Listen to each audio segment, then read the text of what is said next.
Uh-oh, this conversation is getting too uncomfortable or too personal. Better change the subject. That's a classic tactic and one that has been around for hundreds, if not more, of years, as we'll see in today's 5-minute devotional. And if you haven't been watching lately, go back and watch the last couple of them because we're in the middle of a story here.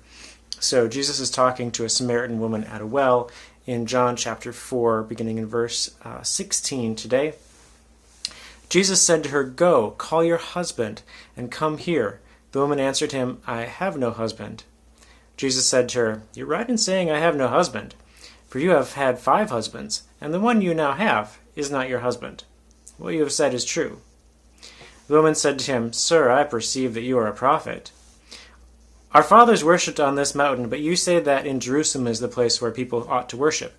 Jesus said to her, "Woman, believe me, the hour is coming when neither on this mountain nor in Jerusalem will you worship the Father. You worship what you do not know. We worship what we know, for salvation is from the Jews. But the hour is coming, and is now here, when the true worshippers will worship the Father in spirit and truth, for the Father is seeking such people to worship him. God is spirit, and those who worship him must worship in spirit and truth." The woman said to him, "I know that the Messiah is coming, he who is called Christ. When he comes, he will tell us all things." Jesus said to her, "I who speak to you am he." So Jesus starts out with a bombshell.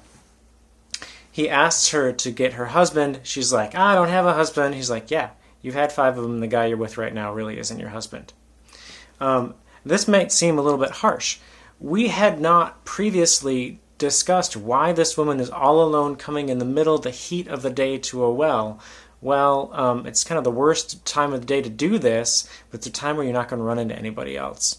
It's quite possible that even in her Samaritan context, that she was not highly regarded, possibly because of some things in her life or in her past or in her present.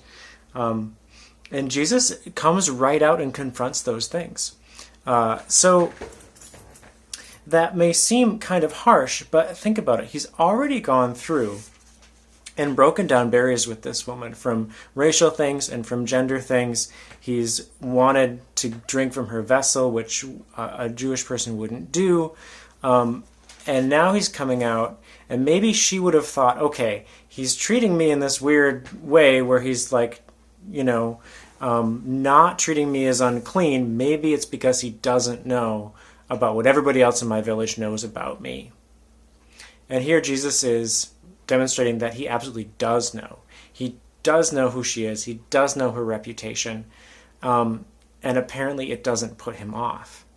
It doesn't mean that he's minimizing it. He's just laying it out there. And he's saying, yeah, I know all this stuff, and I'm still interacting with you. But that makes it really uncomfortable. So she does this classic thing. She's like, okay, what really controversial topic can I bring up? Creation? Homosexuality? No, those were not the ones back then. It was, do we worship in Jerusalem or on Mount Gerizim? So that was like the big religious dispute of Jews versus Samaritans. So she brings up a controversial topic. Quick, change the subject. I know religious people love to get sucked into debates about these things, so he'll start talking about Jerusalem versus Samaria and forget about me. And what Jesus does is he actually states an opinion. He's like, yeah, okay, the Jerusalem thing's right on this one, but you know what? It's not going to matter. God's looking for people to worship in spirit and in truth. It's not going to matter where.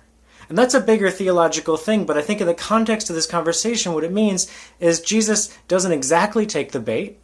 He doesn't say he doesn't have an opinion. He has an opinion on the subject, but he gets right back to, no, God is looking for worshipers. And I think there's an implication in there that he's saying God's looking for you to worship him in spirit and in truth. So again, it gets personal, and maybe that gets uncomfortable for her. So she kind of puts it off again, and she says, okay, all right, so we've got some opinions flying around here. Hey, we both know that there's the Messiah coming, and when he comes, all these things will be cleared up because he'll tell us the right stuff. And Jesus is like, yeah, you're absolutely right. That's me. I'm sure she was not expecting that either. And so this is where we're going to leave the conversation right now. But we'll see where all that lands with her next time.